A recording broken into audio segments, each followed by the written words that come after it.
నమస్తే, నేను రాజేశ్వరి. ఇంకో దొండకాయలు చూడండి, ఇది ఇట్లా పడిపోతుంది. ఇంట్లో ఇది వైట్ కీపర్.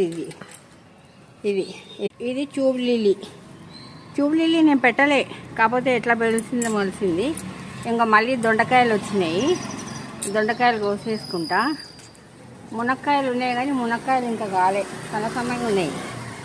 ఇవి కోసేసుకుంటా. మళ్ళీ పాకులన్నీ వస్తాయి అనుకుంటా.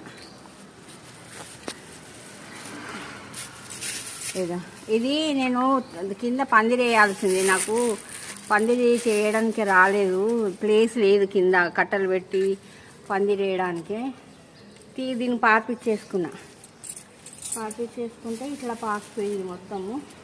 కాయలు కనబడతలేవు, అప్పుడప్పుడు చూసుకుంటూ ఉండాలి. ఇగో పడిపోతుంది, కట్టాలి. దీన్ని తర్వాత కడతా. ఇవైతే బాగానే అవుతాయి. అసలు మీకు దొండకాయ చెట్టు గురించి నేను మళ్ళీ ఒకరోజు మంచి క్లుప్తంగా చెప్తా వీడియో.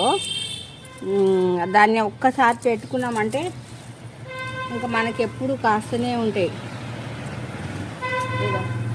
ఇన్ని వచ్చినాయి. ఇంకా చిక్కుడుకాయలు ఉన్నాయి పైన, చూపిస్తారండి. ఒకటే టమాటా అయింది, అది కూడా కోసేసుకుంటా.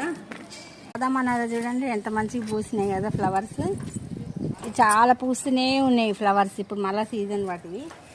అయితే ఒకటి చెప్పాలండి, ఇంకో నా చిక్కుడుకాయ చెట్టు చూడండి, కింది నుంచి వచ్చింది, కింద తొట్ల నుంచి వస్తుంది. మన పిల్లలు మనల్ని ఎట్లా అర్థం చేసుకుంటాయో చెట్లు కూడా అట్లనే అర్థం చేసుకుంటాయి. మనం వాటిని ప్రేమగా నీళ్ళు పోసి అన్ని విధాలు చూస్తాం కదా. అది కిందంతా పువ్వు పూస్తే నేను తెంపుకోలేనని, నేను కష్టపడతానని చెప్పి పైన పూత వచ్చిందండి. చూడండి ఇక్కడ ఎన్ని కాయలైనాయి చూడండి. ఇంకో తెంపేసుకుంటా.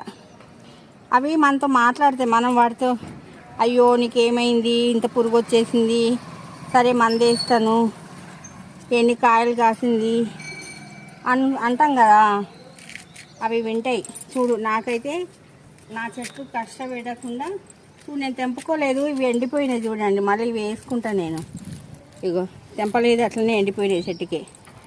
ఇవి తెంపేసుకుంటా. కొన్ని చిక్కుడుకాయ, కొన్ని దొండకాయ.